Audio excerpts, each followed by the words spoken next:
Good afternoon, everyone. We're meeting this afternoon for a work session to discuss the superintendent's draft budget for fiscal year 2019. We do have a quorum of members present. Mr. Gessford is not able to be with us for this work session. And at this time, I'll turn things over to Superintendent Michael. Thank you, President Williams. Today we're going to present the superintendent's draft budget. Staff has spent a great deal of time reviewing the current budget document. We've had the leaders of every department that represent every page of the budget. We have literally reviewed the budget line by line. We have a number of changes to the budget that we're suggesting today for board consideration. The budget does include a need for increased revenues of approximately $5 million. At this time, it's difficult to determine what we can anticipate receiving from the state or county in regards to that $5 million. With our fairly flat enrollment, the maintenance of effort number for the county is extremely low, but that's not to say that they wouldn't be other circumstances that would require them to give money, or certainly we're hoping the county will consider giving above maintenance of effort, particularly in this time of need for Washington County Public Schools. The state number also is difficult to determine because it's all relative to what happens across the state. What did other counties do in regards to enrollment? What did other counties do in regards to wealth per student? What did other counties do as a result of a decrease or increase in free and reduced meal rates for their students? So we've gone through the budget very carefully. We've looked at it as conservatively as possible. We've focused on schools. You'll see where the additions to the budget are all focused at the school level, classroom level, and to support student instruction. So with that little bit of introduction, I'm going to turn it over to Mr. Brandenburg. I think we have a pretty well laid out process today. We're going to go through the PowerPoint. We're going to go through or make available the list of changes to the budget line by line. And then we have a draft book that outlines the current, what's reflected in our changes, and then certainly open up the floor to any questions or anywhere along the line the board members have questions. We want to be able to respond to those questions. What we probably will be looking for today is consensus as far as direction on the budget. Later this evening, the board's going to be considering a new budget calendar that accelerates the budget process so we can make an ask if the board's interested of the county late in January, which is the requirement of the county.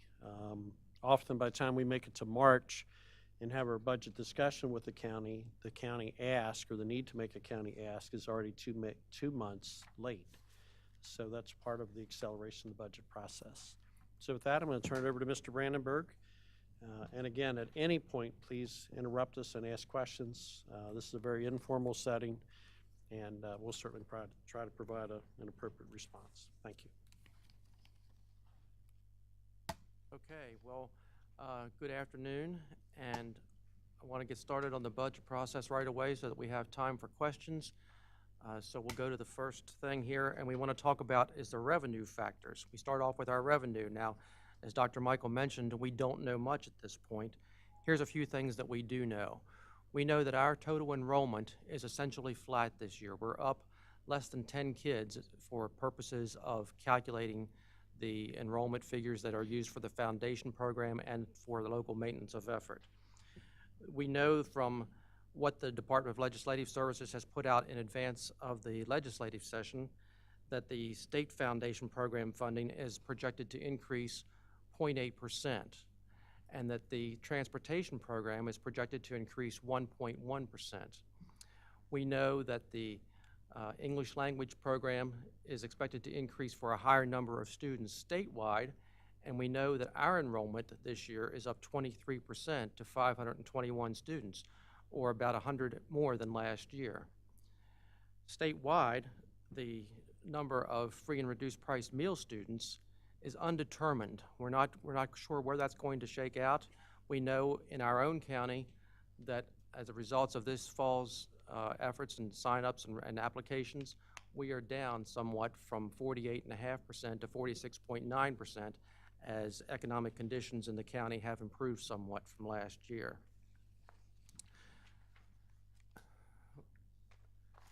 We also know that this is why we are in the quandary that we're in right now, that the state revenue figures will not be released until after the governor releases his budget when the legislature begins. Legislature begins the 10th. He's expected to release his budget on the 17th, and we think that we'll be lucky if, to get numbers by the 19th of January. 19th of January is also the date that the operating budget request to the county is requested. And as Dr. Michael mentioned, we've always been a little bit later than that in the past, and we want to try to be earlier this year. As Dr. Michael also mentioned, what we actually end up receiving from the state depends on a number of factors, and what happens in Washington County compared to what happens in the rest of the state with regard to enrollment, with regard to wealth per pupil, with regard to the farms rate. There's a lot of moving factors, and so the whole pot that the governor puts out there is divvied up based on relationships of the counties to each other and the need in each county relative to that total pot of money. Locally, we know that because our number of students did not increase very much, that maintenance of effort increase is very low, and that there was a one-time disparity grant that we benefited from this year that is not required to be funded next year. It was a one-time deal. Those two things combined result in a $14,000 decrease in revenue. We also know Potentially $14,000 less from the county, what they funded this year. right. And we also know, and this is a big unknown at this point, whether the Washington County Commissioners will be considered a low-effort county as far as the funding goes. We believe that we will be in that situation this year, but we do not know that yet. We hope to find that out before Christmas, but we just don't know exactly when that'll be released and what the effect will be, how much will be required to be funded as a result of that. Last year, it was about 1.3 million, 1.4 million, something like that, so we've put a placeholder in there for purposes of this budget, assuming that that'll be the case again this year. So that leaves us at we've got a range here. We know that we need, for this budget, a total incremental funding of $5 million.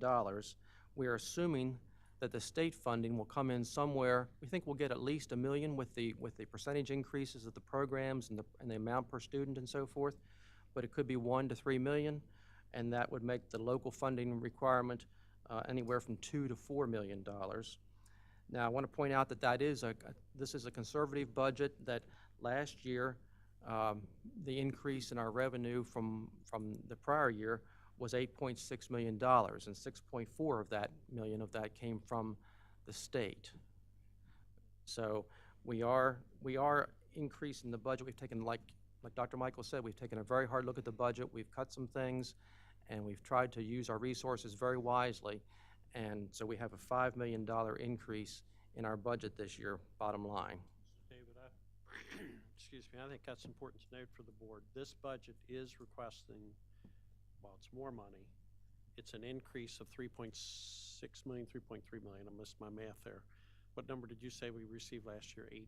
We received $8.6 million. So it's a $3.6 million less increase than what it was last year. From the state, or is that overall? Total. So if you go back to those ranges, we want to be clear on the ranges, and while it seems like we're somewhat premature in making this presentation because we don't know the numbers, we took a conservative approach to the budget. You're going to see very little in the budget beyond salaries, benefits, and some positions specifically to address specific needs. But again, this budget is only about 2/3 of what we asked for last year as an increase in the budget. Sorry, Mr. Brandenburg. No, you're fine. Any speculation on why the farm rate's down? Just better economic times, or what? We think that the jobs situation is better than it was, probably. The one piece of information we do have from the State Department of Education is that the numbers of students eligible for direct certification is down statewide. So that part was not a single anomaly to Washington County. That is a statewide trend. So that's the numbers of students that are eligible through recipient of food stamps or cash assistance or foster care. That number is down statewide, well over 1%. As a whole for the county, you saw it's down 1.5, 1.6%. The statewide October 31 numbers will not likely be released until early January. So we're still not sure where our number falls with our counterparts. Okay, so let's take a look at the expenditures factors and determine how we got to the point where we believe we need $5 million for next year's budget in addition to what we had this year. We'll be talking about several things here, and there's a follow-up slide on each one of these factors. But we want to, first of all, there are some FY18 position adjustments that we need to make. So whenever we go about presenting the new budget for FY19, we have to adjust that for any changes that have been approved or planned or implemented already in this fiscal year. So we have some FY18 position adjustments to talk about, which we'll go into. We have some new positions that we believe are needed to meet specific student needs. And we also are coming up with some reductions or savings from positions that we eliminated, some of which we've talked about in first quarter adjustments.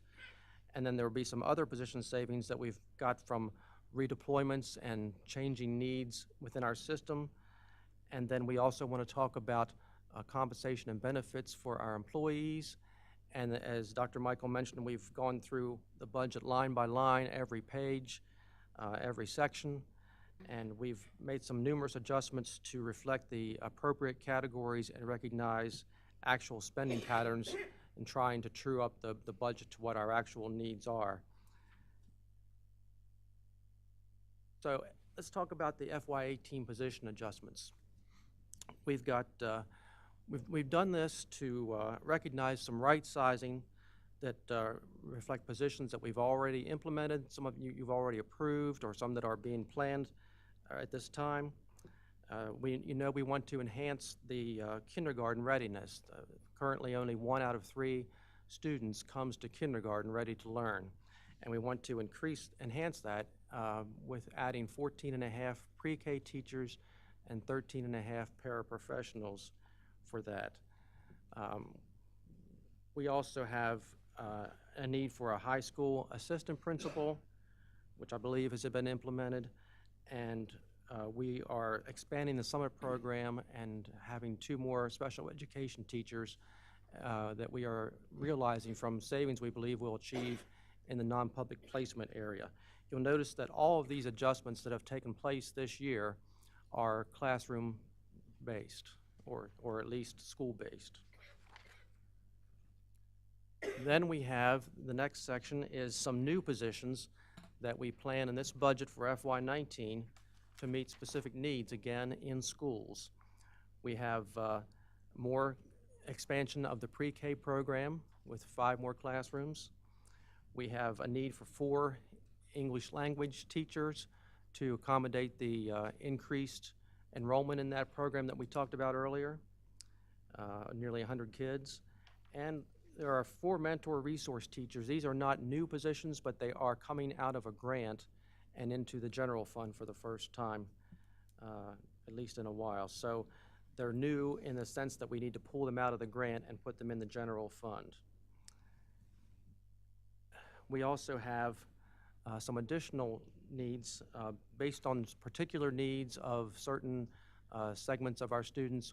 We believe we need a social worker, a pupil personnel worker, and we like to provide 3 contingency teachers so that we can adjust to enrollment bubbles that might pop up next fall once school begins.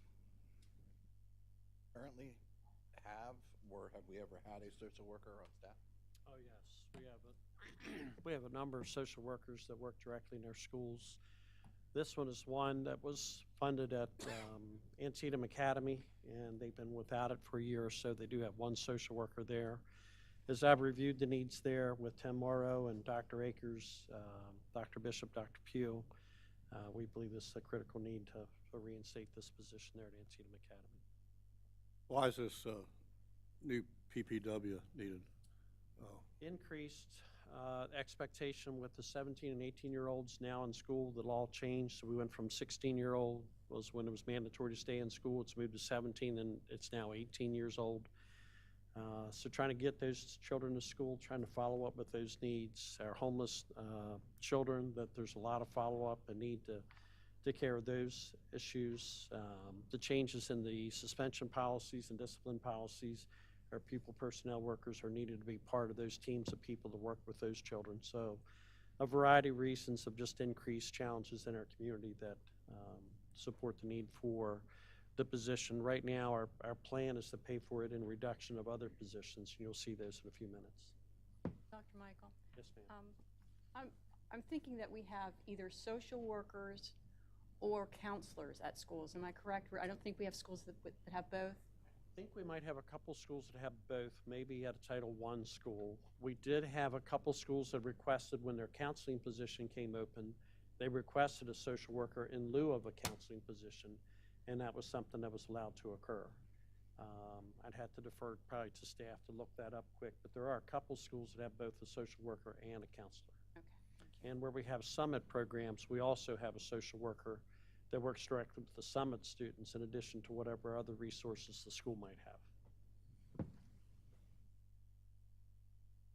Okay, so that's the extent of the new positions that we've planned in this budget. We want to now talk about some positions that we've eliminated. Again, most of these have already been approved when we did first quarter adjustments in order to pay for the teacher and support staff salaries that were negotiated as part of the agreement that was reached in September of this year. So the only one that's on there that's not part of that is the technology manager position. I think it's worth noting as well, the other new item that you'll see there on the screen is the employee benefits associated with the internal auditor position. That's been a position that's been held in the budget for a staff member. We budgeted benefits only. The salary has not been budgeted to this point, and we're choosing to keep that as a non-contract employee, as a contract service. An individual that currently works on doing the internal audits to eliminate the benefits cost. We've been paying that out of contract services. So that was shown as an FTE on the number of positions on that page of the budget, but the dollars were down in contracted services. And I know that there was some confusion about that. Does anyone have any questions about that? We can look at that specific page in a couple minutes because that is confusing. It shows whatever the number, 5 going to 4 or some such number, but the salary was never in there for that amount. If you look the year before, in FY17 moving to 18, you see the differences in our chief financial officer actually came out of that budget. That was paid 100% out of that budget. That budget's been transferred to executive staff as chief operating officer. So that reduction already occurred 17 to 18. The 18 to 19 change is a reduction of 1 FTE, but there was no salary associated with it, only this benefit part that's been described. Are most of these eliminated positions through attrition? Yes, so the 6 positions that we eliminated as we had openings. We've already realized the savings. That's what's helped support the salary increases for ESP and for WCTA this year. But the position still exists in the budget, so this is kind of right-sizing the budget or realizing the actual position cut as we create the FY19 budget. Right. And so as we create the new budget, we have to make any adjustments for things that have already taken place, just like we provided for the pre-K teachers that we've already added in the fall. We have to provide for these positions that are vacant currently and are not planned to be filled. We believe that we can eliminate them in future and use those resources elsewhere. Okay, and then there are some other position savings from redeployments.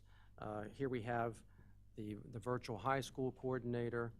We have the contingency teachers that we used, as well as 21 K-5 teachers that we've reassigned due to a decrease in enrollment, and we've assigned those to pre-K positions, as well as the intervention teacher. Those 3 lines together were used for need that we've, trying to expand our pre-K and get our people, our kids ready for school, ready for kindergarten. And then we've got 2 dropout prevention paraprofessionals, which we can believe that we can use those resources in another way as well. So we come to compensation and benefits for employees, and under that category, there are several major considerations. Still in progress, as you know, and you've heard about your legislative updates, is this law about providing sick leave for all employees, including substitutes and temporary employees that we currently don't cover. And we thought it would be conservative and best to provide for that. We don't know if the law is going to become law. As you know, the governor vetoed that, but we believe that there's a good chance that the veto will be overridden when the General Assembly reopens in January. There are efforts to amend the law. We just don't know exactly where it'll end up, but we've provided in the budget here $250,000 plus benefits to provide sick leave for our substitutes and temporary employees. Mr. Brandberg, if that law does go into effect, it's our understanding it could start as early as February 1st of this year, I mean, in 2 months. I guess a little over a month. It's generally 30 days from the time that they take their vote, so we're looking at how implementing that pretty quickly. I think there is 105 days and something has to occur if nothing changes. So it would probably be about May that we'd have to start supplying some sick time out of this year's budget if it happens the way it potentially could. Is there suppose I'm a substitute and I only work a couple days a month. I mean, is there any provision in the law for? There are limitations if you don't work 24 hours in a 2-week period, you do not qualify to accrue leave for that particular pay period. But then if you work more in a subsequent pay period, you would accrue leave during that pay period. So it's basically 1 hour for every 30 worked. I notice here there's coaches involved in that. So if I coach one sport, but I'm not a teacher or employee of the school system, I get. That's the way we understand the law. But suppose I only coach the fall season. I'm a JV soccer coach.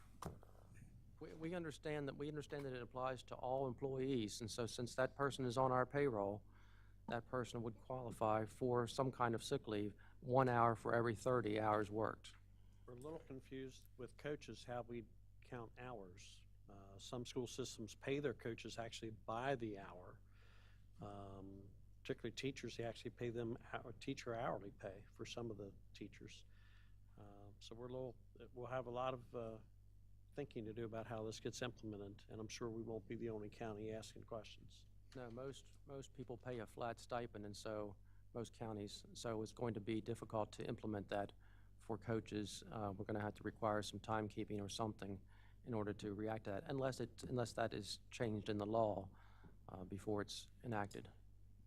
And right now, this law is vetoed. So it was passed, vetoed by the governor, and the question will be when the session opens January 10th, will there be an override of the veto? And we've heard rumor that there will be. Do we have any idea what the vote to put this in was? Because that would tell us a little bit about whether or not it's veto-proof. I think it's very close as far as what they need to sustain the veto. I think there's just 1 or 2 people that they need to sway to go the other way, and that will be sustained. I think it requires a 3/5 vote. I'm not sure of the exact numbers. I think it's 3/5, whatever that is.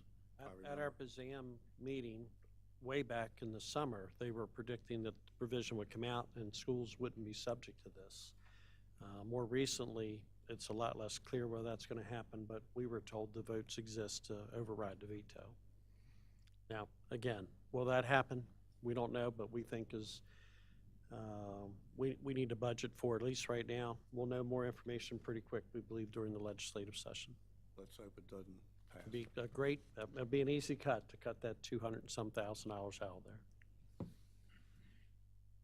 Another employee-related item would be the substitute teacher daily rate. We believe it's wise to increase that by $10 a day. That would cost approximately $240,000 plus related benefits of FICA and workers' comp on that. We believe that will help us achieve a higher fill rate when we need subs, to attract more subs to Washington County, and so that's part of this budget as well. We also have experienced significant increases in the pension system administrative fees. As you know, the law changed a few years ago, and not only are we funding part of the cost of the teacher system, we are also paying an administrative fee for both the employees and the teachers system, and the state is implementing new technology, and they've increased the fees by pretty good percentages each year, and someone asked about that, and I asked about it actually, and was told that that's due to the technology that they're implementing, but they didn't want to do it all at once, so they're spreading it over a few years. So hopefully one of these days we'll see more modest increases in that fee, but this is just an estimate at this point, and so if we get good news later on when we get the actual numbers, we'll revise this, but right now we're providing for a $91,000 estimated increase in that fee. Health insurance premium, as you know, health insurance is a major cost for this Board of Education.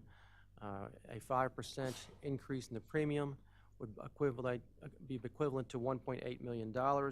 We're using 5% based on our experience, and it's also an industry trend assumption that's used in standard projections that actuaries use. So right now we feel comfortable with a 5% increase. We don't believe it will be any higher. We're hoping that we may take another look at that later on in the year, but we believe that 5% is a prudent number to use at this point.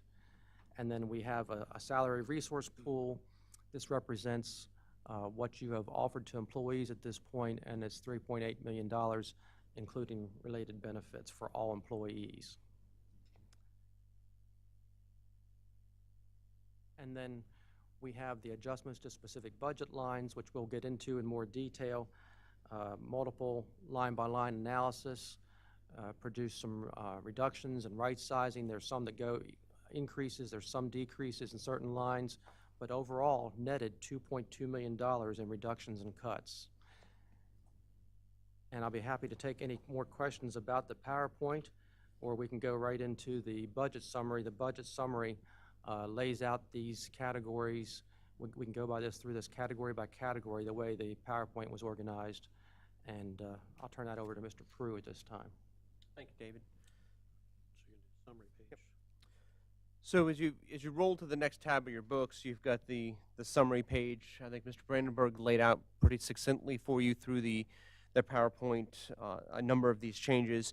You really see here just dollars and cents by large category. That we're looking for $5 million in additional revenue again. The position changes that we've highlighted for you result in an increase to the budget of just over $1 million. Compensation and benefits for WCPS employees account for $6.1 million. But then adjustments in the program, as David mentioned, as we did the line-by-line analysis, we have a $2.2 million reduction in that, and that's how we balance out our expenses with our revenues. And as what we've done is we've provided for you Roman numeral headers on the summary that then will, as you would go into the line-by-line analysis of what we've done, the same Roman numeral headings will apply as we move into the next section.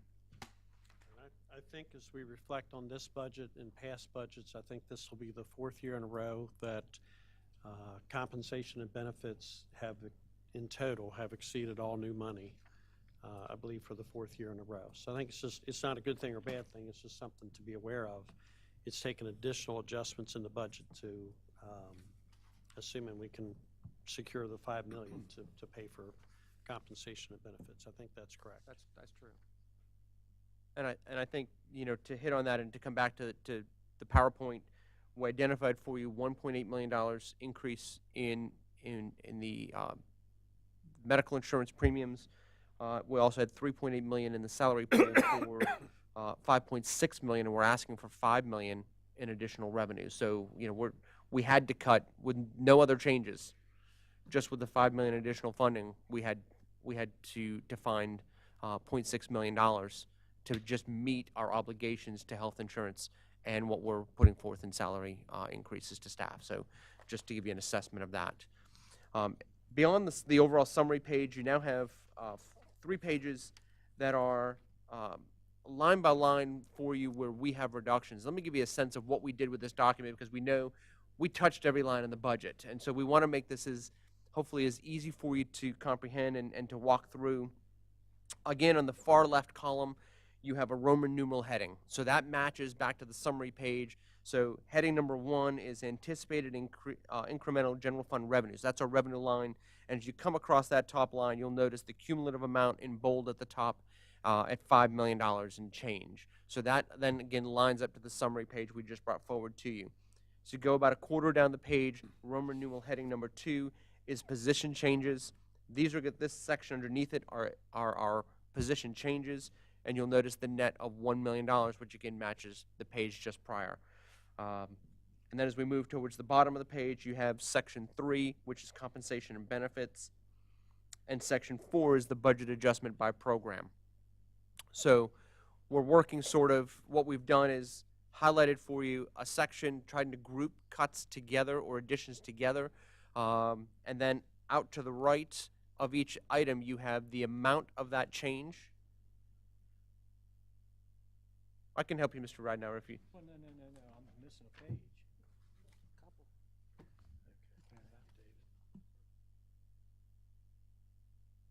On each description, as you move to the right, you have the amount that description netted to the budget. You also have the individual budget page and line item that particular adjustment came from. So if you want to look back, you also have in your book the draft budget. You can then reference by page number and line number where exactly that line references in the budget. So with that, I'll start with section number 1. Again, this is our incremental revenue where we're looking for $5 million. As we discussed in the PowerPoint, this is going to be a floating scale. We're sort of taking educated guesses as to where we think the revenue is going to come. We're taking an initial conservative estimate that will have $1 million in state revenue, additional state revenue above what we had in FY18. The net result of that ultimately is that we need $4 million from the county. That can be, and that's above maintenance of effort. So that can be in low effort and money above maintenance of effort, but that's ultimately where we need to be. If the state comes in with $2 million, the county's portion drops to 3. It's a give and take on both sides. And then any changes you make or recommend to us to make for you as we move into your draft budget, then again, you're gonna this number of $5 million is gonna go up and down based on other changes you choose to make in the budget, until we know what the revenue numbers are, which again is mid to late January for state numbers, and then of course later in the spring as we determine what the county's gonna offer. Into section 2. Position changes, again, we're looking for $1 million here. Section A is new initiatives added during FY18. Mr. Brandenburg ran through these for you during the PowerPoint, and you see the net result of the changes that were made in FY18 at $1.9 million. Section B is new positions for FY19, and again, we've walked through these with you. That's a net result of $1.7 million. Again, focus a lot on additional enrollments in pre-K, getting our students off in the Head Start, really getting our youngest learners an additional year before kindergarten to really set them on the path early and get them headed in the right direction. Increasing ELL teachers to in effect, assist with our growing population of ELL learners. The mentor teachers, moving those from Title II grant into the general fund. The additional pupil health personnel worker, the social worker, and then of course at the bottom of that section is the compensation and benefits that results from those additional positions. Section C is actually a savings. So this is... Jeff, I don't know, probably as we go section by section, we'd probably just like to ask, are there any questions on section 2, section A, 2A, or questions on section 2B? Maybe before we go any further through the whole budget, we should ask as we go here, maybe.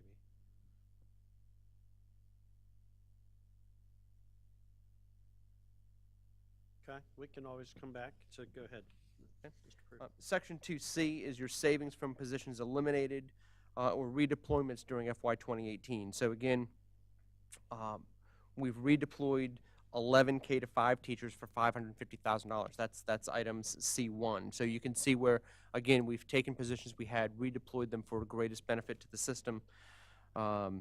You'll also see in this section the positions that were eliminated through attrition during the first quarter budget adjustment process.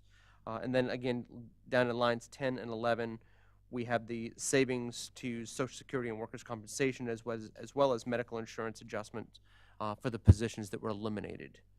And we can take questions on section 2C.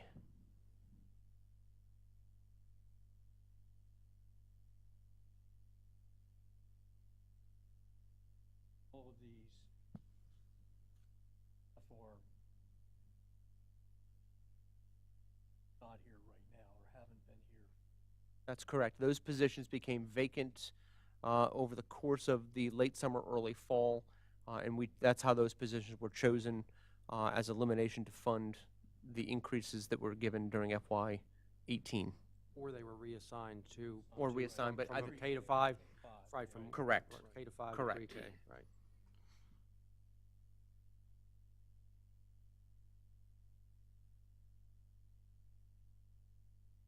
I'll move into section 2D. These are savings from positions either eliminated or redeployed for FY 2019. So we're proposing to eliminate the virtual high school coordinator position. That's a high school principal line item on page 3 of the budget. We're looking to redeploy 10 K-5 teaching positions. Again, these staff members will be redeployed into pre-K positions in FY19. We actually realized, looking at enrollments from September 2016 to where we forecast in September 2018, a decrease of 251 students in the K-5 level. So those numbers align with the position reductions we're looking to make here. We're looking to redeploy 2 middle school dropout prevention paraprofessional positions. These are the positions that I believe are being looked at to fund the pupil personnel worker position. So really a change from dropout prevention to pupil personnel worker. And then we have savings again in Social Security and workers' compensation and medical insurance. So this section is saving $936,000 for FY 2019. About the parapros, those are currently filled positions. We'd certainly offer those people other IA positions we have in the system. Virtual high schools currently filled positions, so that would be eliminated as the year goes on. The 10 pre-K positions or K-5 positions would be teachers that currently exist. 5 of the positions that we're recommending to start here in late January would be back, would come from 5 of these 10 positions, and the 5 new ones would come from 5 of these 10 positions. We have savings enough in the current budget to start 5 of them early, so I wanted to go ahead and get those positions started, established, get the rooms set up, help us with recruitment, go ahead and take advantage of supporting young children right now with pre-K. So that's why you're not seeing an expansion of 10 programs in the fall. You're seeing an expansion of 5 because it's the 5 teachers that are starting in January and the 5 that are starting in fall will offset out of this 10. I just wanted to ask, will you still have dropout prevention in middle schools, or will this? Yes, every middle school will still have a dropout prevention coordinator. We have a couple levels dropout prevention coordinators. We have level 5 coordinators, level 8 coordinators, and I think every middle school will still have a level 8 coordinator. Okay. And this was a request from Student Services as a means to make a cut and provide the pupil personnel worker that they feel will better serve the county. The law has changed. 18 dropouts. Well, we still have a lot of students that over time drop out because they don't earn credits. That's the most obvious way. We have students that don't attend school, don't earn credits. So that's another way they drop out. So they drop out at 18 years old. We have students that drop out as a result of parts unknown. You know, we do, I don't know if that's a W50 or not. It seems like that's coming back from way back in my mind somewhere. But we still have dropouts. They're just students that haven't earned enough credits to graduate at some point. And our dropouts at one time, probably in 2000, we had about 550 dropouts a year. Now we hover right around 100 students that drop out a year. But there's still a tremendous amount of effort that goes into helping these kids come to school every day, get themselves organized and ready, study and prepare for tests, challenges they have with the court and trying to overcome some of those issues, behavioral challenges that they have, just a whole host of things. Attendance issues is a major one that not only pupil personnel workers work with, but our dropout prevention folks work with. Building relationships with parents so that they're doing the best they can with their children to help them be successful in school. So dropouts is less about the children not being there till they're 18 and more about helping them be successful in school to actually earn credits and graduate. It almost sounds like you're arguing we should keep these positions. Well, these are in the middle school. I mean, I would argue to keep a lot of these positions and maybe others that we might have to consider if things don't come together. But this was a request by Student Services. If there's not a lot of additional money and we have to choose, we'll keep one dropout prevention specialist, the higher grade person, reduce 2 of these positions in our effort to support a pupil personnel worker. Maybe I'm jumping the gun here, but back in the back pages, which we haven't gotten to yet, I noticed there was, I read this the other night, but I'm pretty sure I remember it. The lead teacher at the outdoor school, there is none this year, but I didn't see it reflected in these pages that we're going over. It was a savings of $87,000 or We're something actually like just redeploying the position. We're not showing it under school principals anymore since they don't really oversee or supervise teachers. If you look at classroom instruction, I believe it's on page 7, you'll see outdoor school teachers bumping up one. So we're just moving that position from under school principals to under classroom instruction. So about halfway down the page under program, you see outdoor school, 3,333, then you see a 4, so that's an increase of 1 position there. When you drop down to line 12, you'll see a potential increase of salary. This is what's a little bit confusing in the budget. While we were going line by line, Eric and David were describing to me, this really isn't the right category. This really is coded wrong. This really should be reflected over there. So my reaction to all that is, if that's the state guideline book and that's what we should do, let's reflect those things appropriately while we're going line by line. But this was moved from one category to the So other. it's a head Yes. teacher position. It's a category realignment as Okay. opposed to a reduction. All right.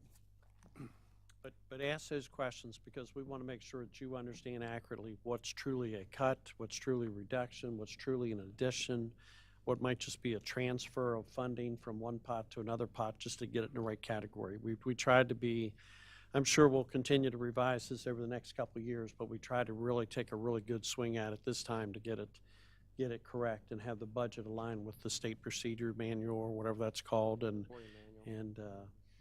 every time David and Eric said to me, well, we really ought to have that over here. Let's get it in the right spot. Let's get it in the right spot, just note it on our category.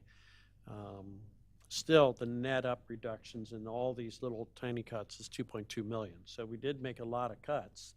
Some things were 3,000 to 2,000. Some things were 50,000 to 40,000. But other things reflect almost like they're an increase or a decrease when in fact they moved someplace else in the budget.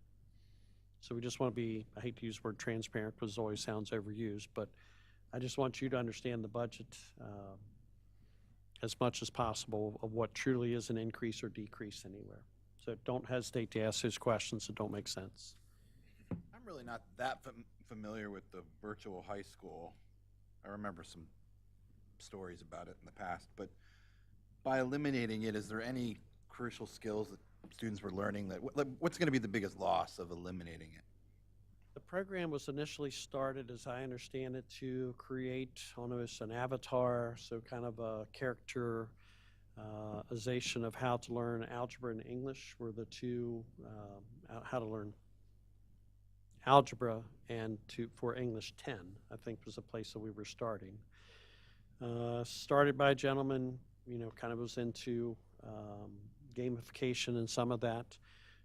Worked with a lot of HCC students, which we paid on top of paying this position. We redesigned a space over at Western Heights Middle School. Very nice lab, 2 lab spaces there. It got off to a good start in its first year, but then really, I can't really share tangibly what we've received out of that over time. So we've eliminated the payment to HCC students, which have always been rotating students in the position at this point. We do have, students that do blended learning and do online learning, and this person's helping us with that material right now, but it's much more of a registration and coordination effort than it is truly leading something at the level of a coordinator position. So we're going to transfer those responsibilities to somebody else in the future and eliminate the position. That started that program or was in that position left. That's true. I think he left too. He took another. Maybe not Retired from us or left us. Yep. So it wasn't like it was an opportunity for students in one high school that only had 5 people interested in Japanese or something to learn it somewhere else? It's not our distance learning program. Okay. That still exists, more in potential. We have that capability to do that over our iPads. It's difficult to get schools to actually send courses to each other. They're a little greedy on keeping their staff, and Mr. Akers is working, particularly in high school, particularly in low enrollment classes, how we might offer that and try to make better use of that. We have that technology. Some of you are aware we had the technology 25 years ago through IATV, had very specialized equipment. Now it's as simple as the iPad set up there in front of Mrs. Fisher on a rotating device that automatically follows the voice in the room, sends the transmission. So we could do it interactive from almost anywhere. So we're continuing to explore that possibility. It just wasn't used this past year. It was offered to principals, offered to schools. Just wasn't used at this point. Dr. Michael, would it be fair to say that many of those students that were involved in the virtual high school program, and as I remember, we visited Western Heights, I think, were those students, would it be fair to say that the majority of those students who would have those kinds of interests are being served in programs that deal with coding and technology at Tech High? Well, the students that were working with the program, as I understand, were primarily HCC students. So they weren't even our students. So they're almost like an intern was working there. We were paying them as an intern to support the effort to develop this virtual world. I think what's happened over the last 5 years, multi-million, multi-billion-dollar companies have taken over this market, and it's not something that we can compete in. Thank you. Are there any more questions on staffing? The next move will be to a new section, so I want to make sure we give you another opportunity for questions. Otherwise, I'll move to section 3. So section 3 is your compensation and benefits for employees. Line item 1 is the pending legislation we've talked about for sick leave that we're expecting or putting a placeholder for $250,000. The increase in the daily rate for instructional substitutes at a rate of $239,000. Adjustment required to the FY18 budget to reflect actual costs. So every year, Mr. Sisler goes through and he right sizes sort of salary lines to account for what did we plan in the budget, what are we actually spending. So you'll notice that that's actually a decrease in the salary line. Expected increase in the pension administrative fee, as Mr. Brandenburg mentioned, at $91,000. And then you have changes in Social Security and workers' compensation at just about $48,000. The insurance premium increase we discussed at 5%, which is $1.8 million. And of course, the resource pool is at $3.7 million. And we'll share with you that we have reflected in the draft budget what you have offered to employee groups at this time. So that number could ebb and flow based on your offers. So that total is $6.1 million for that section, and we can take and answer any questions you may have on section 3. Refresh my memory on the health insurance increase. So we had the big jump last year, but that still wasn't quite enough to fill the gap, correct? Correct. And so really this 5% continues to get us to that Correct. $3 million We want to stay ahead of the curve on that. We want to continue to build our fund balance. We were in a deficit position of $4 million in the self-insurance fund. We don't plan to get back there in 1 year, maybe not even 2, but we want to try to get back there over the next 2 to 3 years. And if we don't increase the premiums, then we won't, our gains of the current year will be erased in the out year, and we won't achieve that fund balance restoration. So we want to, at this point, try to increase our rate to match what we are experiencing or what the actuaries and the benefits consultants indicate we might expect from an industry standard trend point of view. So that 5% is what we believe is a prudent number at this time. So the 5% in essence is taking care of healthcare inflation that we anticipate for this year. So our 25% corrective action last year, we're hoping fills the gap, takes care of healthcare inflation for last year, but then we have to continue to keep up with that. That's not something that's going to be addressed unless at some point healthcare costs actually go down. That's not something we've experienced to this point in, I don't know if ever. In any one given year, we might expect our increase to be pretty close to the national average increase unless our particular group has more favorable experience or worse experience than those averages, and then we have to adjust for that. Usually we're adjusting behind the fact, after we've experienced a shock or after we've experienced, I've seen this over the years. I've seen claims be flat, and I've seen big increases, and I've seen modest increases. So we don't want to say 0% and then end up with a deficit that we have to have a double-digit increase for the following year. So we're trying to step into it, more gradually this year and try to smooth out the increases.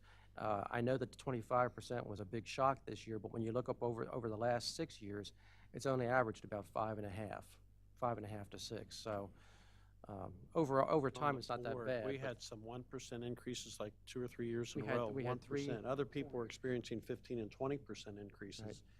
Our employees were experiencing, and the board was experiencing a 1% increase. So we enjoyed those times, but we paid for it all in 1 year of not keeping up. And we had an 8, but we also had a big spike in our claims, and so the 8 was not adequate. And so we had the big shock last year, the current year that we're in.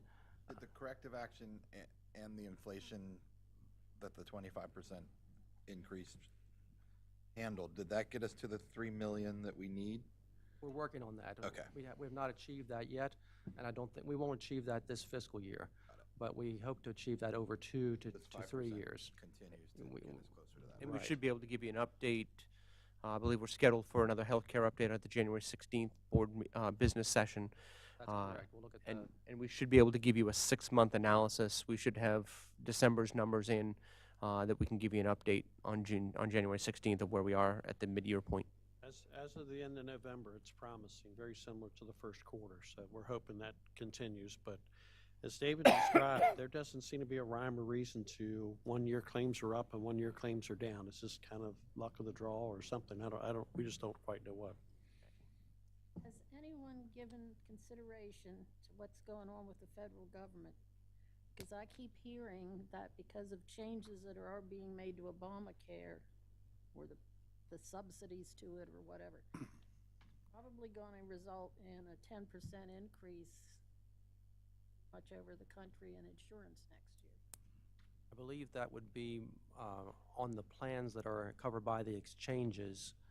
And so people that are in the exchanges would be seeing those kind of increases. Because that's going to change. They're saying the insurance companies are going to have to make up for it by raising. Well, people who are in indemnified plans may see a result of that. But as you know, we are paying our exact claims, and we're paying administrative fees. So whatever our claims are now, to the extent that medical providers incur additional costs of some kind, and then pass that on through higher rates, then that could impact our claims. But we're not paying an insurance company who is taking the full risk. We are at the risk for that. So we are just paying our own claims. So unless we're impacted by rates that they have to charge, we should be unaffected by that.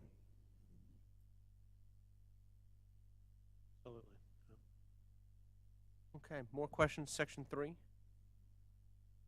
I think the next couple sections we're going to get into are going to be those smaller changes, and I'd like to suggest, Mr. Prue, maybe we just kind of look at it as an overarching section. If there's 2 or 3 things to highlight, maybe highlight them, but I would not recommend, talking about a $3,000 to a $2,000 change, but we certainly can respond to questions, or if you have specific ones you want to highlight as we go down through here. So as a general rule, as we look through this section, we looked at a lot of things. First is we were looking for places for reductions. But we also looked at what have supervisors been able to do inside their program budgets to manage their program where I may not have needed the budget line item in this section, but I needed to have an additional program here, or I needed additional funding in this section. So they were sliding money within category to pay for the programs they needed. We've tried to right-size that with historical data. So you're going to reflect here in sections where you're going to see increases where we try to right-size certain line items with what has been historically spent and through the budget adjustment process as well, but also take reductions where they were feasible and where staff were like, hey, this is a place I can provide some savings to the Board of Education. So I'm going to take you now into page 2 and to look at a few sections. About a third of the way down the page, you have classroom instructional programs where the net savings to that grouping is $470,000. This is savings on budget pages 7 and 8. In this section, you're seeing the lion's share of the changes here are increases in the turnover credit where we believe we can save $3.1 million instead of $2.9 million, which is a reduction to the budget of $200,000.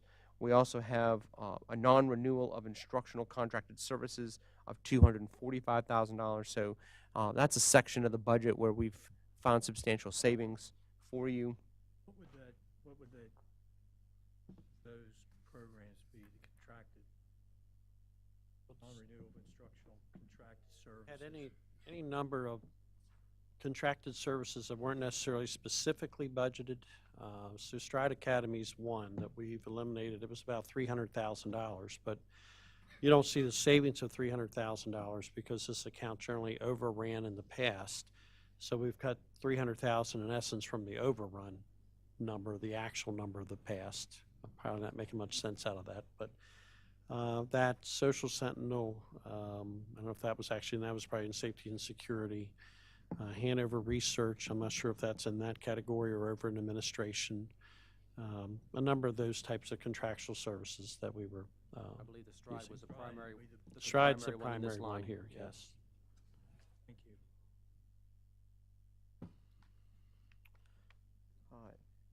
About 3 sections down, I want to bring your attention to professional development. I think Mrs. Fisher asked some questions over the weekend relating to this section, and there was some back and forth where staff provided some level of answer, and maybe for clarification purposes, we've done a couple of things here. First is, as Dr. Michael mentioned, there were areas where we said, the funding for this doesn't really belong in this section. So first and foremost, funding for administrator professional development is now being funded into individual program lines. This particular section of professional development is specifically for staff. This is for our teachers, for our paraprofessionals to obtain the training they need based on new and changing classroom models, changes in curriculum where we need to provide additional professional development. That while we moved dollars for administrative professional development out of this area, the line item for professional development itself stayed fairly static, and you actually have a $69,000 increase in this section because now that the curriculum is set, we really have a strong focus on professional development and for continued learning for our teachers to ensure that they're providing the best lesson possible to our students, and we're putting a real focus on professional development. So this is an area where we felt like even though we moved some level of professional development out of this section, we wanted to maintain this level of funding, and this is often a level where we did budget adjustments late in the year to provide for additional professional development for our teachers. So Mr. Proof, we would, if everybody would go to the draft budget section of their booklet and turn to page 14 of 41.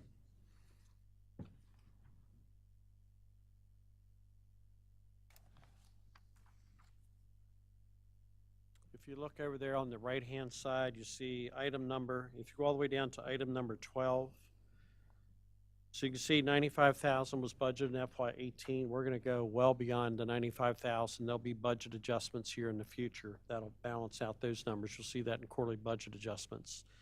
But you can see we maintained the 95,000 in FY19. So that's what Mr. Prue is referring to. We did not reduce that number by the 65,000 that we moved over to administration. But if you back up into FY17 and 16, you'll see, even though probably back in those years it was also budgeted at 95,000 or maybe even less, you can see we spent 146 and 139 the year before in those two categories. So that's why we didn't think it made sense, since we're already on schedule to overrun this budget right now, to reduce it, since we've overrun it several years in a row. And to teachers' credit, they have been coming out. They've been willingly participating in the professional development. They have take-home resources. They're having an opportunity to dig into the curriculum, something that probably in the past they had to do on their own time. And we're able to pay them in many ways to work on the curriculum, work on lesson plans, excuse me, kind of take it items so they can take right back to the classroom and use. And you'll hear a little bit about that, particularly in our reading workshops on January 2nd. I'm really anxious for you to hear that presentation. I really feel like we're making progress. But this is an opportunity for teachers to get paid for work that they're doing right now, in many cases, on their own. So we wanted to maintain that line, as Mr. Prue indicated. So that line would include for example, the recent International Baccalaureate training that was held. Some people That went would be from in there, North but I went. it's possible that money's going to be over in the gifted and talented budget. I would probably defer to David and them, but I think that's going to be over in the gifted and talented budget. Okay. The IB training for Northern Middle School, I think is going to be reflected there. And North I also. Correct. Sorry, Mr. Prue. Quite all right, Dr. Michael. Additional questions on that particular section, professional development? Okay, about 2/3 of the way down the page, looking at special ed programs, it's line 35 of your book. Here you have a redeployment of special ed private contracted centers. So this is a reduction of $150,000, and this is a place where we're providing savings and I believe, Mr. Sissel, we're bringing some of that program in-house. Is that correct? Yes, we had added 2 special ed teachers for summit programs. So we think we can save some money, provide greater services to our students, bring some of those programs in-house, and actually reduce contracted services. So that's sort of a give and take of staff to contract service. I think the 2 special ed teachers that are already reflected on the screen already exist now and are currently they're not in our budget, currently exist now, and this is reflecting the savings that they're generating by doing that in-house. That's correct, Eric. Thank you. What would be an example of a day placement? Laurel Hall, so part of Brook Lane, they have an educational center. Cedar Ridge has day placements there. A number of programs in Frederick County, Jefferson School, several places in Baltimore, where we send students that are beyond our ability to meet their needs. We send them for what we call private placement. It's generally very costly. Sometimes we've been able to add resources, teachers, IAs, social worker, and been able to address their needs here in the county. In many ways, I think we do a better job when we can keep the children here in our own county, but sometimes there's just needs that we just cannot address. Let me make sure I've got this, I have this, I'm sorry. Saving 150,000, how much, but we're adding 2 special ed teachers. So Already, yes. in reality, it's almost a Right. push. Yep. Okay. Correct. So back on the front page of this section, section 2A6.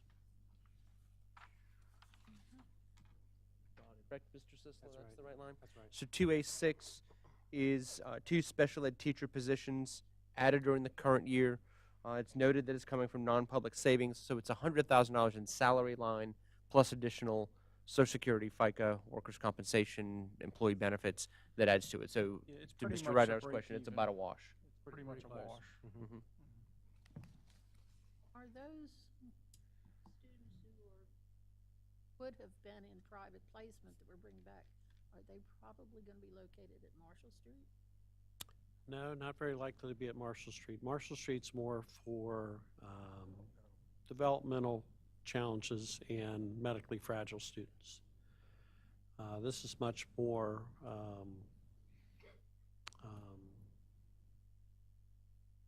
Summit program? yes, more challenges academically, maybe some mental challenges, Still have social issues. money budgeted for outside placement. Oh, yes. Oh, millions of dollars. It's on Billions of page dollars. 18. Is it like 3 million? Let me get a number in my head. 3.7. Yeah. It's almost $4 million we're spending already to place children outside of Washington County Public Schools. But harsh, pretty much.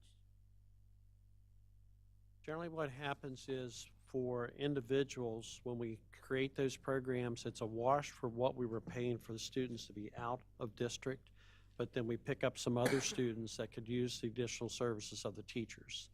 So I don't know whether that 150,000 was one student or 10 students, but the 2 teachers are probably serving more than the students that were in out-of-district placement. So it's a wash in the resources that we're looking at, but in the services to students, it's an increase in services to students.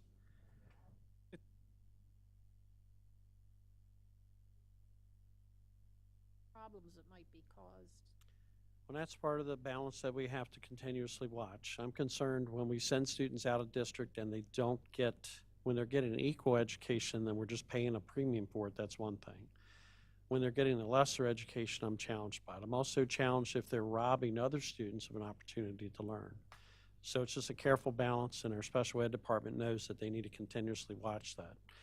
We also have to realize that there's rights of parents and rights of the students to be educated in the least restrictive environment. We're often challenged in IEP meetings, by lawyers, potential of court cases, things like that. So there's a careful balance of if we can educate children in the least restrictive environment here in Washington County, wherever that might be, we have an obligation by law to do that. But there is I won't say there's a financial balance. We will always do things in the best interest of all children. But people believe that we're not having children in private placement. 3.7 million is spent. And that number is likely to increase, unfortunately, in the future. Was there any, I don't know how to phrase this, or how did we decide which ones we were going to stop and bring them back? How did we decide that? It's on individual students. When we see the challenges that they have, if we can resource it enough, when it's one child, it's not worth adding the teacher because, they might be able to, maybe their needs could be met in a private public placement much cheaper. But if it's 2 or 3 and we have 5 or 6 others that could benefit from it, we might develop something like a summit program, which is often 2 teachers, a couple IAs, and a social worker.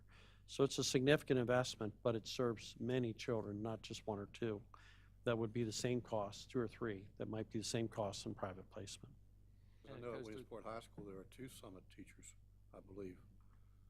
Some of the private placements are as much as $100,000 apiece. Yes, and it's part of the IEP process to determine where that child is best educated and what the best environment would be for their education. So it shakes out kind of on a case-by-case basis. So the board's aware, we had, a particular case this year just in that it needed 24-hour services increased, I think, like $90,000 for one student type thing. So we do what we need to do to educate our children and meet our needs through the IEP process. That last comment is probably a good segue to the next section I was going to bring to your attention. Looking at Lines 41, 42, and 43. This is your student health program section, where we're showing you an increase of $147,000, which includes increases in the Meritus Health Program for our school health rooms, as well as a student health contracted services. And again, as Dr. Michael just mentioned, we have a particular student that we transfer that needs around-the-clock medical care at an outside placement, and that is our obligation.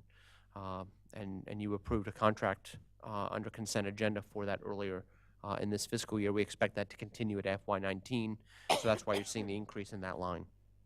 So that section is increasing $147,000. Just out of curiosity, or somebody back there can tell me, how long, say for example, this person's in the 10th grade, what's our legal obligation? Because I know with special ed it's different as far as how long we have to provide services. If they're on a diploma track until they graduate, which certainly could be on schedule. If they're non-diploma bound, it's up through age 21. I think they have to be under 21 at the start of school. This year there was a little bit of an exception. I think we picked up 3 students. Actually, our state number is 8 1/4 students that we're getting in the formula. Don't ask me how we get a quarter student, but that's all part of the, even high school and how they count up fractions of FTEs and things like that, full-time equivalents. But we actually picked up 3 students that did turn 21 before Labor Day, but would not have turned 21 had we started school when we traditionally started. So there's a one-time exemption for this year that we could count those students in our count. And we picked up 3 of our 8 1/4 children that we're getting formula for a result of those children not turning 21 before Labor Day, but after our traditional start. That won't be true next year. But Could happen again next year. I don't think the exception is going to be allowed next year. Now it'll be, you have to be under 21 before Labor Day. Next section I'll bring your attention to, there's a number of sort of adds and reductions in the bottom of this page in student transportation programs, where you have a net increase of just about $32,000, but it cuts across multiple categories. We're able to realize a reduction in contracted services. So through great work with the VersaTrans program and working with our router, we've actually been able to reduce bus routes. It's allowed us to actually save on some contracted bus routes. So we have a reduction we can realize there. But supplies and materials, parts, supplies to repair buses is a continually increasing item. So you've got an increase there. And the bottom line on that page, $62,000, is actually an increase on the buses that we need to purchase for FY19, above and beyond what we spent and budgeted for in FY18, in part because we have additional special ed buses in the grouping for FY19 that we did not have in FY18, so those buses cost more. So, we giveth and taketh away in the same section, but a net result of about 32 increase in that grouping. The top of the next page. Yes, sir. I hate to keep it because it's just curiosity more than Absolutely. anything. Let's. The contracted service of the contracted buses routes that I guess we've consolidated. The people that are providing that service, our contracted bus suppliers, or how are their contracts determined? I mean, is it 2, 3, 4 years? I mean, you're buying a bus, it's it's a lot of money. Right. So we know. basically make it's multiple commitments. Generally, they buy the bus on a 12-year cycle, what's called PVA, per vehicle allotment. Their contracts for 6 years with actually a one-year renewal throughout the year that they sign because of obligations that they have to provide every year change just a little bit. So we've never yanked the bus out from underneath the contractor once they've started a cycle. We might have changed the route differently, but that PVA remains the same for the 12 years. That was the curiosity. Yep. that I had. So we work with them. We have a very detailed sheet. So with each route that comes open or each route that we're considering as a school system, we look at it and we say, how much will it cost us to run? How much will it cost us to contract out? And we obviously make the logical choice. The one area that we haven't contracted out that would save us a little bit of money would be special ed services. Those routes almost always run over 6 hours. They're almost always benefited route for the driver and for the bus assistant. But we feel like they constantly change. They change almost, I won't say every week, but many of them change. We change special ed routing on multiple buses every week. I think that's a fair statement. So the constant changes is something we're concerned about. And then ongoing training for staff to get to know these kids for years and years and years. We control if we maintain the special ed route. So that's an area that financially we probably could save a little bit by contracting out, but we think makes sense to take care of our most fragile children. Thanks, Corey.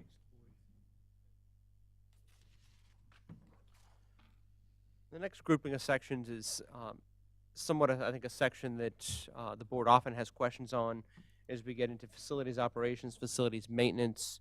As you know, as we've shared, I think in the budget retreat or the board retreat back in the summer, this is a section that crosses multiple categories and multiple departments. So technology falls into this grouping, as well as our maintenance and operations department.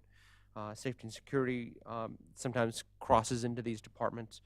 For facilities operations at the top of the page, for a grouping, you're looking at a savings of $117,000, primarily led by adjustments in heating fuel based on historical numbers, based on where we think fuel costs are trending. We think we've got some finances there to save. You know, this is always a difficult section to look at and take reductions in, because within a short period of time we might be looking to take that money back, and it's harder to get it back once you give it up. But you know, we feel like in tight budget times, this is an area where right now we need to share, and we need to spread those funds. Mrs. Fisher, I know you had one question about our contracted services for mowing. That's already started with our stadium field, started last year. This is realized in the budget. You know, we do try to keep our stadium fields in excellent condition, try to keep that turf in excellent condition. They're heavily used between practices, games, the additional sports that we have. You know, one of the challenges and it happens at your home, when you fertilize your yard and water your yard, it needs to be mowed more often. And our stadium fields in particular are well fed and well watered, but it means if you're going to keep it upright, you need to mow it several times a week in order to maintain that.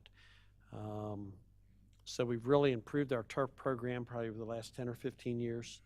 And that determination to add the mowing consistently by contractors was determined last year at some point, which is, I don't think it's a luxury. I think it really keeps our stadiums in good condition over where they've been in the past, because they're heavily used, but it is costly.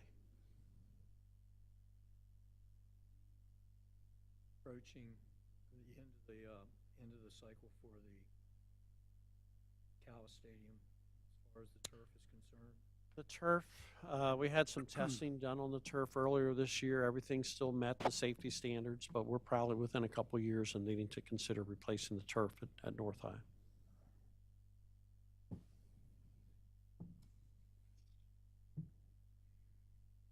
How much is that gonna cost us? Several $100,000. I've seen an estimate from a neighboring district that just replaced theirs this past summer with additional padding underneath, which, you know, the initial investment on the padding, the pad is actually good for 2 cycles of turf. So there is additional cost, but you do extend the warranty on the first lay of the turf, and it actually extends warranty to 15 years. So you think if you're going to get a warranty of 15 years, the life cycle of your turf likely could be 15 years.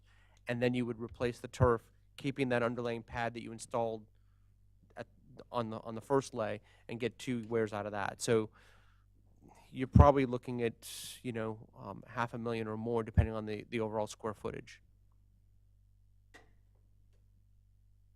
As a former coach, I don't like artificial turf fields. Give me grass any day. Play soccer on. I mean, that's ridiculous. $500,000 to replace a field like that. That's just ridiculous.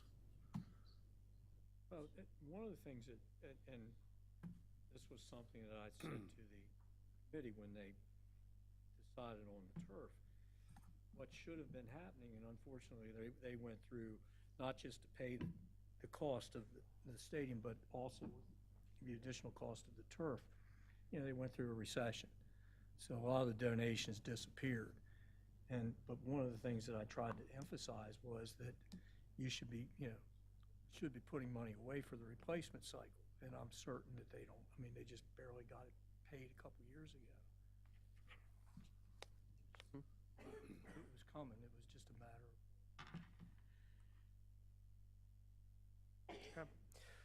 of Moving down, facilities maintenance programs. Again, we're looking at reduction to contract services of $100,000. This could, or $99,000. This could take on many forms, but I think it's something that, in working with Mr. Mills, we're going to continue to keep as much work as we can in-house and manage it with our team as best as we can, whether before going to contract out, only contracting out items that just need to be done at this very moment that we perhaps, based on workload, may have to contract out. So we're hoping to net a savings there within that section.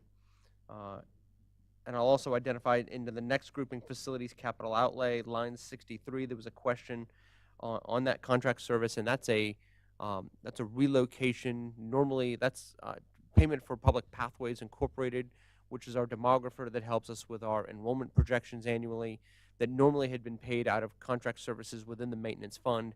And again, this is a right size to the budget, putting in the category where it belongs into the facilities department as opposed to in the maintenance department. I think some of the contracted services there too is Davis Incorporated or something. It's our GIS system that Chad works with to pinpoint our students as part of that. And the last section I think I'll highlight for you before we open up all sections in the entire book for you. In the middle of the page, the employee benefit program, this is lines 67 through 71, where you have a savings of $1.4 million. You have a pension adjustment for recent experience of $150,000.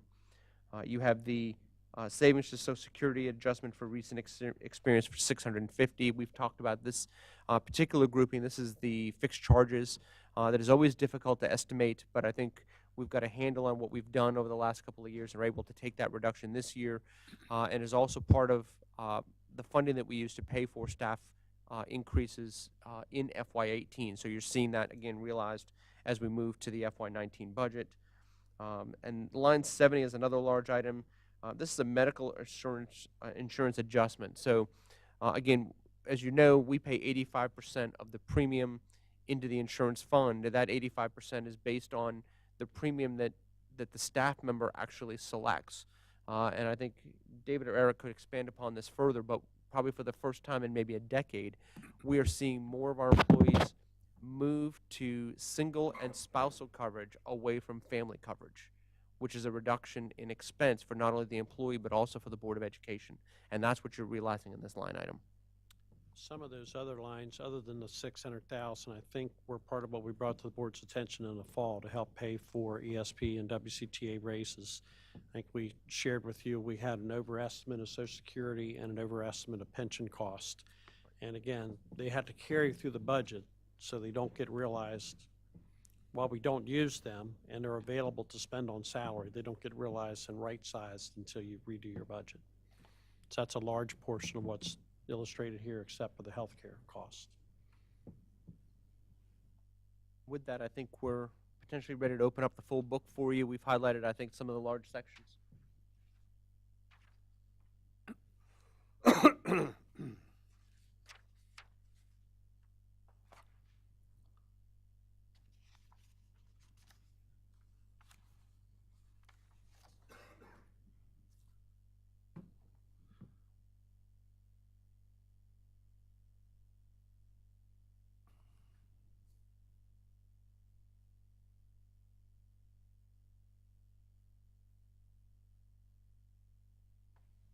Williams, I don't know if you want to start around the room and ask if the board member has any question or if they need a little bit more time, or I guess I'm looking for a little bit of direction. Again, we'll talk about this a little bit this evening. We talk about the budget calendar.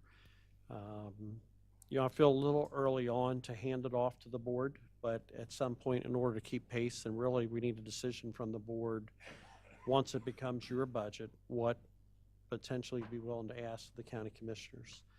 I think the reality in this budget is we have no idea what we're going to get from the state. We're saying $1 million. We're hoping for 2 to 3, which is certainly a possibility. But I think the reality also is you could get 0 from the state, or 10 or 1,000 or 100,000, which means the balance of the budget that's been presented here would require $5 million ask of the county.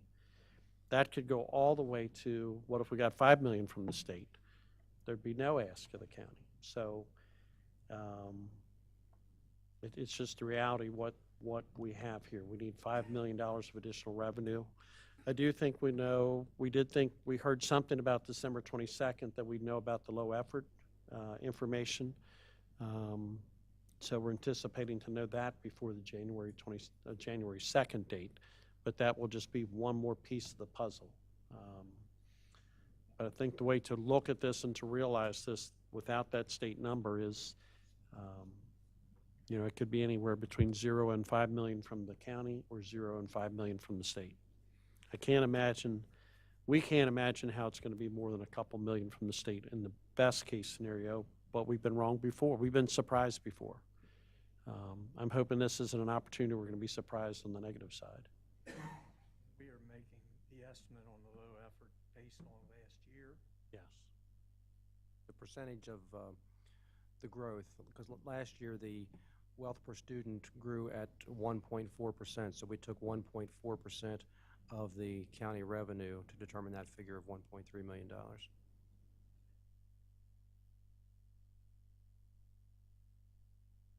Fisher? Questions I had sent to you, next to last one, or no, bottom had to do with facilities capital outlay, and you indicated that the public pathways, as our projections, had been under contracted services and now was moved to a line of its own under consultant under facilities maintenance. But the line item that was taken out of was never reduced. Why?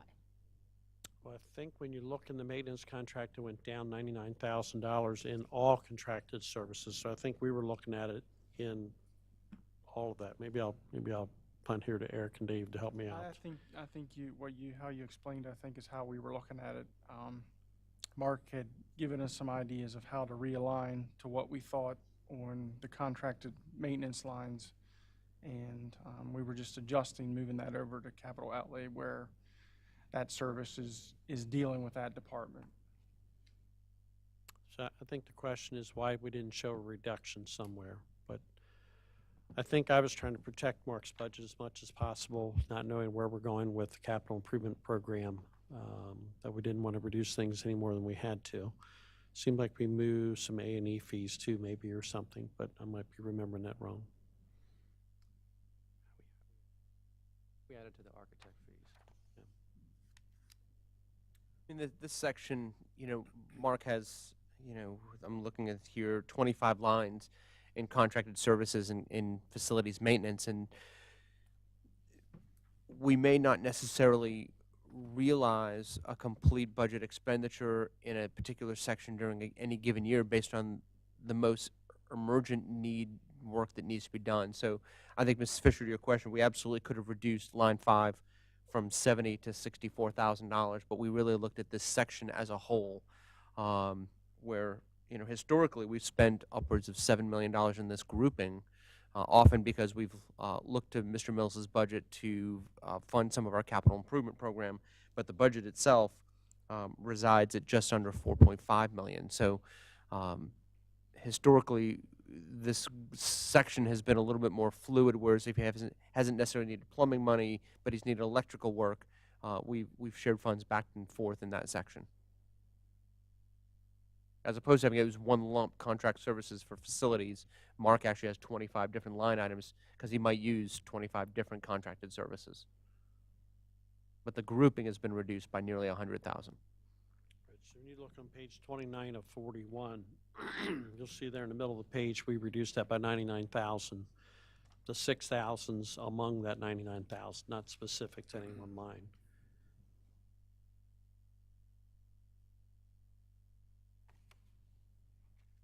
Look historically across the bottom of that same section, you'll see where we spent $6.9 million 7.6 million, but it's budgeted at 4.5 million. So that's, where traditionally we've had quarterly adjustments. We've tried to add to the maintenance part to try to continue to keep up with maintenance issues, especially in the reduction of systemic projects at the county level. I don't know if that specifically answers the question that you asked, Mrs. Fisher, but it's kind of in the weeds there.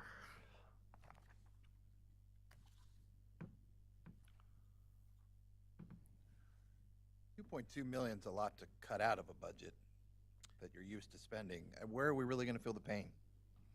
Well, we've calculated that 86.65% of our budget, so almost somewhere between 86 and 87% of our budget is people.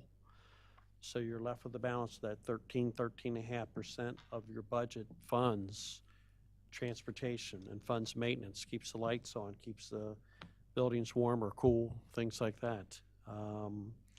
It's going to be a little bit of everywhere on the 2.2 million. So we tried to spread it around as much as possible. Some of it's efficiencies.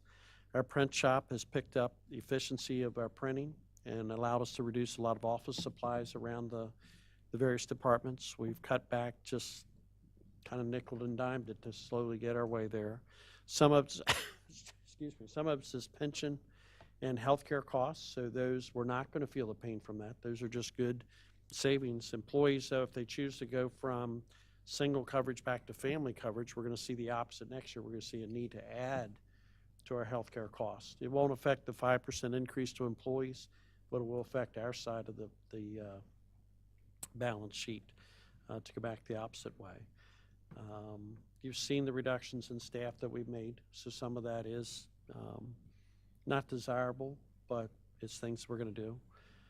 We reduced 3 regional custodians, so we've cut back, excuse me. We did not pick that up in overtime. We've just not supplied services in some areas.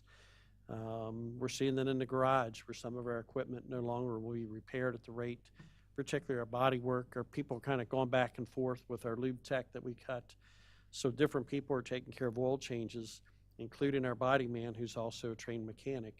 So we're kind of jumping around, but you might see some of our hoods look more faded. You might see more scratches on our buses, things like that just won't be taken care of. I think if we had to go deeper in cuts, I think it will be personnel. We certainly would work to try to do things through attrition. You will see, some significant changes to how we do business if we have to go deeper to make the payment of the $5 million.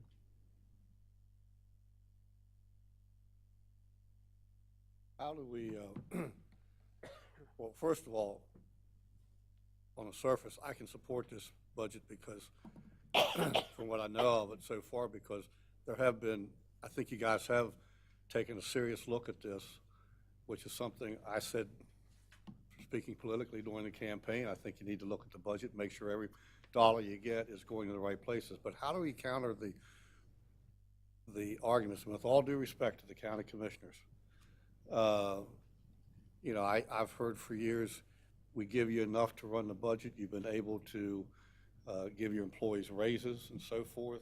If there weren't enough money, you wouldn't be able to do that. You hear the argument that before we can give you new revenue, we need to get the new revenue, this type of thing. How do we, as a board, counter those positions and get the point across that we do need more than maintenance of effort? Well, I think it's a question of the county commissioners, what type of a school system do you want to have? I think we're a conservative county. I think our budget's a conservative budget here. It doesn't reflect a lot of wish list items and things. We have an obvious need with our pre-K. We've worked hard to address it within the current budget, and we're looking to just expand that 5 more teachers in next year's budget to address our neediest children not coming ready for kindergarten. And some of those aren't our neediest children. They're needy in the sense of not being ready for kindergarten, but they're coming from middle-class families that aren't having time to work with their child or whatever it might be. I don't know what the reasoning is. I don't want to speculate on that. But we're trying to gain that year to get them ready for kindergarten. So I think that's a good add. think our social worker, our PPW worker, just address the increasing challenges our children are experiencing throughout Washington County. Our county's changing, and I think I'm hoping we're going to invest to improve in their job market, improve in, if we continue to grow as a county, who we're attracting to come to the county. But we're a reflection of our county right now as a school system. To ignore, we have 3.5 or a little, I guess 3.7 million square feet of space to maintain and take care of would be a foolish on our part to ignore that. We have that to address and maintain. I mean, we could go into deep cuts and maintenance and things like that, but that's just, you're going to pay for that in the coming years. That would be a foolish mistake right now. I think we're asking a lot of our staff, our ESP staff, our teaching staff, our A&S staff differently than in the past. We have a challenging population in some ways to, especially with that starting point. I'll keep just going back to our starting point of pre-K. That's why I believe, and you wouldn't have heard me say this 20 years ago, but I'm an advocate right now for pre-K for at least 2/3 of our students, and I think we're going to have a need probably to have 300 or 400 children that are 3-year-olds in a program here in the very near future if we're truly going to address those children that are coming with tremendous deficiencies when they show up at our door. I think the increase in our EL population, our English language learner population, is a reality. We have 100+ more children here that many of which not only can't speak English, they haven't had formal education. So here I am, I'm 12 years old, I've had no formal education, and I can't speak English, and I'm here in your school system, teach me. We're going to take on that responsibility. We are going to teach that child. We're going to make them a productive citizen here in Washington County, prepare them for the 21st century, but it takes resources to do that. That is not a condition that we had 10 years ago in Washington County, let alone 20 and 30 years ago. So it's a question of, do we want the school system of 30 years ago, or do we want to address the needs we have now? And the real question is, do we want even a better school system for the future? At some point, we need to invest in that. I think to our staff, I think the raises have been modest. I think as we look at steps, and it's only been a few times that we've offered a COLA. It's been years and years and years that we've offered a 3% COLA or something like that. Our COLAs have been 0.5% or 1% or a step and no percent as a COLA. I think, as we look across the state, we know our middle to high-end teachers aren't paid like other teachers in the county. I'm an absolute advocate, invest on that front end, invest in the very best teachers, the very best CSP employees, very best administrators we possibly can, and it will pay dividends in the long run. It'll pay dividends in the short run, too. So I think to shorten any of those things, that's the biggest part of our investments is salaries and benefits. It truly is over the last 4 years. But if we cheapen that too much, or if you want cheap, you will get cheap. So I would just invite the county commissioners to be part of the solution, be part of the team to improve the educational force here in Washington County. I don't see them as an adversary. I see them as a great partner, and this is a great opportunity. We're not presenting a budget that's looking for $10 million in additional resources. We're looking at a budget actually in the last probably 3 or 4 years is looking for less resources maybe than the last several years we've asked, with a very modest potential for salary and benefit increases. So, I don't know how to say it differently. I think, too, we've got to look at past history, and we've got to know what this year is. And I think we better be ready for the worst-case scenario, to be truthful with you, particularly if we're looking for, what is it, for the local funding, $2 to $4 million. I don't remember the last time we got $2 to $4 million, unless you go back to the Thornton years where everybody was doing effort, it. it's been long ago. And we tried a couple of times, and we were able to do it. We had things outside of maintenance of effort in order to get things accomplished and not put them in a position that their maintenance of effort went up. 3 years ago, I guess it was, back-to-back years, I made motions that we go to the county commissioners and ask for increases that would take care of the nurses, would take care of the crossing guards, and take care of our resource officers and other things. And that was after we were told by one of the county commissioners, well, they've never come to us and asked for anything. And we did it back-to-back years, and our reward was our finance department had to go every salary, or, budget adjustment and explain exactly where that money came from or went to. You know, typically we'd take a budget adjustment and they'd look at it and say, no problem. After we asked for money, they looked at it and said, well, where's this money going? Where's this money going? Where's this money going? So to think that we're going to get $4 million in an election year, boy, I hope so. I just don't see it. And maybe, you know, I'm the cynic in the crowd, but I just don't see that happening. So, you know, this is fine, it's great. I think you guys did a wonderful job. But I think, too, it shows us that even when you go line by line by line by line by line, it's not a lot of money there to save. You know, there are big number items that, unfortunately, if we don't have money from the state and from the county, those big number items are the first things you have to look at. When you're looking for $1 million, you don't go to paper. You know, you go look at people. 86% of the budget, that's up. From when I started here, it's significantly higher than it used to be. Mostly because of the benefits cost. Exactly. Exactly. So, great job. I mean, seriously, I thought you guys did a wonderful job, and it was easy to follow, and I'm happy with that. But I don't envy what we might have to do.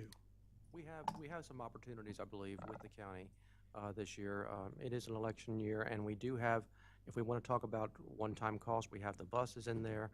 We can have an honest discussion about revenue and how their revenue has increased since the recession, and we can talk about the nurses program shift, and there's plenty of opportunity, But you know, I believe. as well as I do, there are how many other groups in the county that are asking for the same course. thing. You know, our roads are not very good in Washington County. You know, police protection, sheriff and others, you know, they need some money too. You go through it, you know, their budget and look at it line by line by line. And what's the biggest one that they pay? Us. So if they need to make some cuts or hold the line on what they're getting in tax revenues and everything else, who are they going to look at? You know, I agree with you, David, I truly do. And, you know, you're preaching to the choir, and I buy everything that you're telling me. But to go to them and tell them we need $4 million, you know, to make our budget work. Well, we hope that the state will be more than that, and the I ask won't hope be so like too. that high, but. Because that was our salvation last year. Right. And typically, that's been our salvation, is the state number. But on you know, we've got a 1.5% drop in our farm rate. It's going to have an impact. Right. I mean, there's a lot of things in here that are going to have an impact. I'm worried. I mean, you know, like I said, I hope I'm wrong, but I think we've got to be ready in case I'm right. I agree with Mr. Rodner. I'm not real optimistic that we're going to get that money from the county based upon things that I've been part of over the last few days and so forth. I just don't think that that's going to be out there. And I'd hate to see us have to cut staff and so forth. As I tell people around the county who talked about the budget and stuff, I tell them, you know, this isn't like when we went to school in the 50s and 60s, people my age and stuff. We didn't have a lot of people with English language problems. Everybody spoke English in this county and so forth. But people don't understand that times have changed and there are new challenges. And to get them to understand that, it's very difficult. But I agree with Mr. Rodner. You guys, as I've said, I can support this budget because of the job that you've done on it and so forth. I mean, a couple rays of optimism, and David's our guru at checking, you know, county budgets and things. The county collected $4.4 million, if I think I have that number right, more revenue last year than they had budgeted. I mean, one thing we can't do is, you know, we don't have any place to make it up, you know, so we have to balance the budget from the start of the year and then pretty much work within that during the year. The county certainly could budget a number, and I think it's to our county's credit that they budget conservatively. So they generally budget a low revenue a conservative number and historically have exceeded that number. And those dollars go somewhere. I mean, just in the $4.4 million in additional revenue they received last year, that would almost fund this gap if indeed the state only gave us $600,000. So I think those are opportunities. They could choose to take back some of the things they funded outside of maintenance of effort. It would not drive up their maintenance of effort number. I think Washington County Public Schools was a good partner in when we picked up the nurses and some things like that. You think about that for the last 5 years, if that was a program shift, there's probably $18 million that we should receive to pay for that program shift that probably is questionable. What is, David, you know this, I'm sure. What they have to have a certain amount in a fund balance, correct? The county, Yeah, their policy is about 60 days, I believe. 60 days. And our policy mirrors that, and we are nowhere near that on ours, but they, Maybe 5 days, they 7 are, days? we have about, yes, I think it's less than that. I think it's about 3 to 5 days now, but in unrestricted fund balance. But the county has a policy, and they do maintain that because they have bond rating considerations that they need to maintain. So it's okay for them to have more, but as Dr. Michael mentioned, what we see throughout the year over the county budgets is they'll come forward with a number in May, and then this is their best estimate of their revenue at the time, and then throughout the year they get millions more in revenue, and we don't get an opportunity to share in that for one-time projects or something that could be assigned. So, you know, I think we have some opportunities. We have 8 and 10 years ago, I think we did receive some additional revenues throughout the year when they were working on maintenance. I know one year we got $3 million in the spring, but we have it in Extra many, money many years now. for Bester Elementary one time with some extra money that was left Because we over. went over Right. that. I think that's the only one we've gone over in the last 10 buildings we've Right. built. Well, I'm going to hold out optimism that our county's going to be partners in this. I'm going to hold out optimism that we're going to see state money, and we'll need to adjust from there, quite obviously. I think the $5 million is a reasonable number for this budget, if indeed we're going to give raises and keep our health care solvent without any changes to our health care plan. Beyond that, I mean, at the direction of the board, if you ask me to look at increasing class size, reducing other staff members, things like that, we'll certainly take a look at that. That'll come at some cost of programs and things like that. It'll just have to. It's not a good thing or a bad thing. It's just what we need to do if that's the direction of the board. Dr. Michael, Mrs. Oh, Curran has a I'm sorry. question. I had a quick question. How does bad weather, how does snow removal, say we have a very bad winter, how does that play into our budget? How is that budgeted? We would definitely have a cost overrun over what we have budgeted for snow removal. Now, if it's bad enough, the good news has been we've been able to apply to, is it FEMA?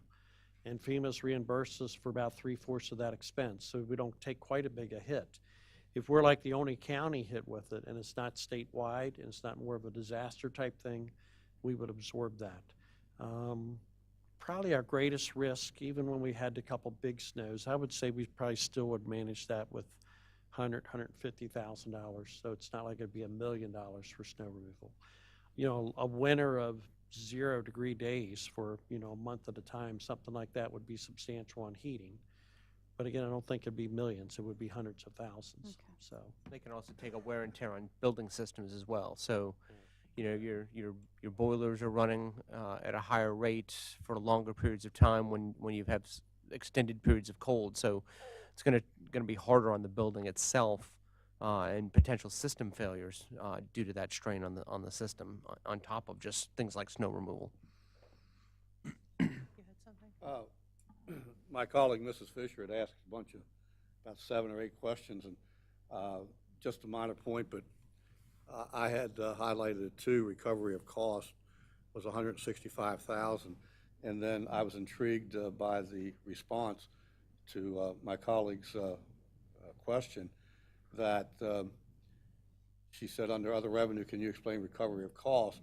And the response was, this line item includes reimbursements from WCTA for the president's salary as the primary item. I thought that WCTA took responsibility for that salary years ago. does. They do. It has, and so that's been in the budget for a number of years in that line. That's just explaining what's in that line, and, Oh, okay, and, so it's not, It's not a new, we're actually, it's not a new not line. this year then, okay. no, it's not a new line, that's just, No, but there the was a. fact that we're recovering Right. the president's salary, I guess it's We- money in and money out, right? We've adjusted that between the miscellaneous and recovery of costs. We moved 50,000 back and forth there between those two lines, but no change to the overall budget. And that's just to reflect in addition to the WCTA president's salary and benefits, we also have recoveries if there's a bus accident and we get an insurance recovery from the offending driver, the other party or something like that. That's in there. So we had to adjust that miscellaneous revenue. We had to decrease because we used to get dividends from the May Workers' Comp Fund, but due to losses that they've had, there haven't been any dividends in the last couple of years. So we're reducing that expectation down. So we just moved 50,000 between those two lines to align with what we more reasonably, what we expect to how long achieve. ago did WCTA take responsibility for that? It's salary been and it's been a benefits? long time. It's been Been a a well over a decade. Yeah, that's what I thought. It's So we're not years before recovering I those came on costs the this board. year then? Well, it's an annual recovery, so it's an in and out. We actually Oh, pay I the see what you're salary saying. and they Okay. pay it back to us. I see what you're saying. And to Mrs. Murray's question, I see that what you're particular line item would also be where we would code revenue if FEMA were to reimburse us for costs of snow removal in a blizzard. That's right. That would hit that line item as well. All right, Mrs. thank you. Fisher? I see what you're saying. A while ago, Mr. Stafford said that the public just doesn't understand, in many cases, the changes that have occurred in the school and the costs. A number of years ago, we had a sort of an agreement, I guess, with the Herald Mail, where we did a guest, like, editorial. I don't know if it was once a month, or what the time period was. Maybe we should think about doing something like that again and enlighten the public as well as the commissioners about the changes that occurred over the 40, 50 years you're talking about, and the costs and so on. Maybe it would put us in a little bit better light, that maybe some more people would speak up for the school system and the need for additional funds. I think the Herald Mail would welcome any letters the editor, the board members would choose to write, or if you'd like for me to draft something and submit it, I'd be glad to do that, or other staff. I do want to take a minute before we run out of time to thank David and Eric and Jeff, and really a large number of staff. We had kind of a stream running in and out of my conference room for, I think, 6 or 7 straight working days. And then I know David and Eric worked long Saturdays to kind of keep up on all the changes, and let's see where we are now. And then we kind of went through the next week, and let's see where we are now. And we give them different direction every night. So I know they've spent hours and hours and hours beyond even their normal long work day to pull this together. I think it's in a great format. I hope it was easy to follow and understand. And we'll continue with this format, or if you have other suggestions of how we can make it better as we work on through this budget process or future budget processes, we'd be glad to make adjustments, because we really want the line items and things to make sense the very best we can here as we move forward. Thank you, Dr. Michael. I would just like to echo my appreciation. I think Dr. Michael said it all. You've had some intense weeks of working on this, and I appreciate your efforts in right-sizing the budget and getting things in the proper categories and line items. And I think, as Dr. Michael pointed out, it is a very conservative budget, and I think it does reflect our needs and our priorities. And we're going to be talking about our budget calendar this afternoon at our business meeting, and I think there's the opportunity for a work session coming up right after New Year's, our first meeting back in the new year, and maybe we'll have some additional information about at least low-effort county revenues, if nothing else. And if there are any additional questions that you didn't think of today that come up as you review this in more detail, we're happy to respond to that. Right. We appreciated Mrs. Fisher's questions in advance of today so that we could respond and save some time during the session. I have one, and that is, when would we know FY18 actuals? FY18 actuals won't be known until we close at the end of July. In July, so that, okay, Yeah, we closed the last week in July okay. for the audit that happens in August. Actually, we don't get to see those until we see the No. budget, right? No, we try to keep up. I mean, we'll be bringing you second quarter adjustments probably in late January, probably February, because we have to meet with the Finance Committee first. Right. But we'll be bringing you second quarter adjustments, which reflects our latest experience and expectations for the FY18 year. We usually, we look at the accounts and try to project through the end of the year. So, Right. so each quarter is our best guess of what we believe we're going to experience and problems that we've come up to, or opportunities that we've realized, or directors have come to us and said, we really would like to move some money from equipment to supplies, which is across categories. So we'll update it quarterly throughout the year. Right. Well, thank you, Dr. Michael, for starting this process sooner. I think this is going to be beneficial as we move forward, so. All right, nothing further. Let's Thank you. remember Santa Claus is coming, so. Everybody Be double check town. their stocking, yeah.